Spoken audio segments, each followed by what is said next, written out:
Assalamualaikum warahmatullahi wabarakatuh.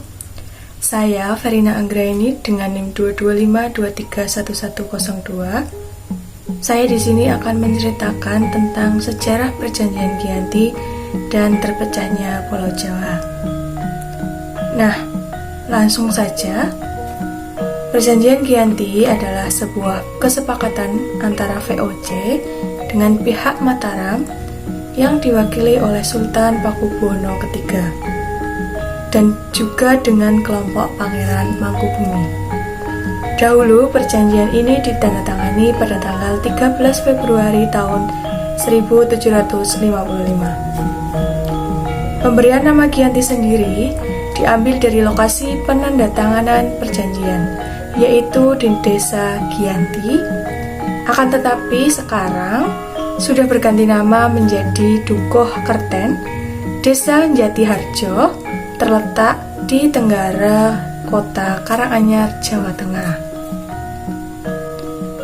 Dalam perjanjian Giyanti tersebut, Mataram terbagi menjadi dua wilayah, yaitu mulai dari sebelah timur yang dikuasai oleh pewaris Mataram, antara lain Sultan Pakubuwono yang ketiga dengan kedudukannya di Surakarta. Untuk wilayah di sebelah barat merupakan kawasan Mangkubumi atau Sultan Hamengkubuwono pertama yang bertempat di Yogyakarta. Di masa silam, perjanjian Giyanti ini dibuat dalam rangka meredam api konflik yang telah terjadi berlarut-larut pasca perpindahan Keraton Kartosuro ke Surakarta. Akan tetapi dari peristiwa geger pecinan, ternyata belum mati tepat di sumbunya. Ketika itu Mangkubumi yang membantu Pakubuwono II dalam meredapan api konflik mendapatkan hadiah berupa sebidang tanah dari Pakubuwono II. Namun, luas tanah yang diberikan rupanya menimbulkan kecemburuan. Salah seorang pangeran lalu mengeluhkan ketidakadilan terkait tersebut kepada Gubernur Jenderal Baron van Imhoff. Sang Gubernur Jenderal dari Batavia lantas mengeluarkan keputusan yang membuat tanah tersebut tidak jadi dimiliki oleh Mangkubumi. Perlawanan ini mendorong Gubernur VOC untuk Jawa Utara, Nicholas Harting, mengambil sikap untuk menyelamatkan daerah operasionalnya. Secara tertutup hati melakukan perundingan dengan Pangeran Mangkubumi. Akhirnya setelah berkali-kali melakukan perundingan, Harting bersepakat dengan keinginan Pangeran Mangkubumi yang juga hendak menjadi penguasa di tanah Jawa. Pada 23 September 1754, nota kesepahaman antara VOC dan Mangkubumi terlaksana dan disampaikan kepada Pakubuwono III, sang pengganti Pakubuwono II, yang menyatakan bahwa Pangeran Mangkubumi mendapatkan wilayahnya pada 4 November 1754. Pakubuwono III menyatakan persetujuannya terhadap hasil perundingan Gubernur Jawa Utara dengan Mangkubumi tersebut. Hal ini menjadi awal mula Mangkubumi di Yogyakarta sebagai Sri Sultan Hamengkubuwono I dengan gelar Senopati ing Ngalogo,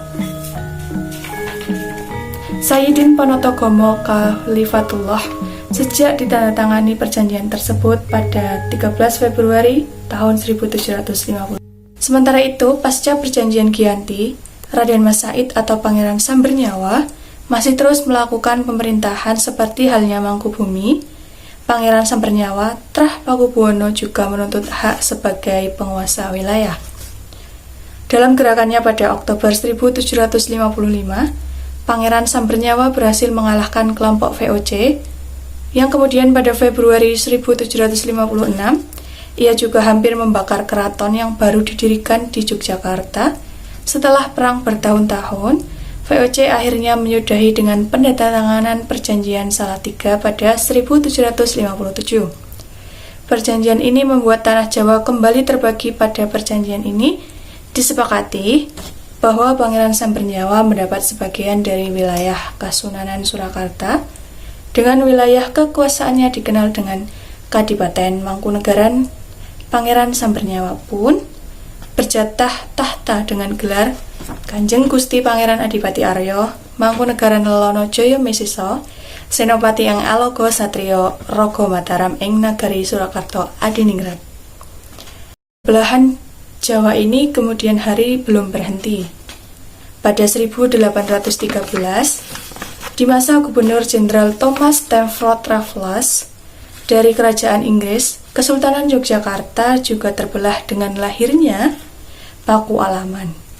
Dengan demikian, tanah Jawa kemudian terbagi menjadi 4. Wilayah pemerintahan masing-masing tumbuh dengan perbedaan model dan orientasi politik. Nah, hal ini pun yang menjadikan Jawa dengan rupa yang beragam. Nah, jadi seperti itulah sejarah singkat mengenai Perjanjian Giyanti dan terpecahnya Pulau Jawa. Cukup sekian dan terima kasih. Wassalamualaikum warahmatullahi wabarakatuh.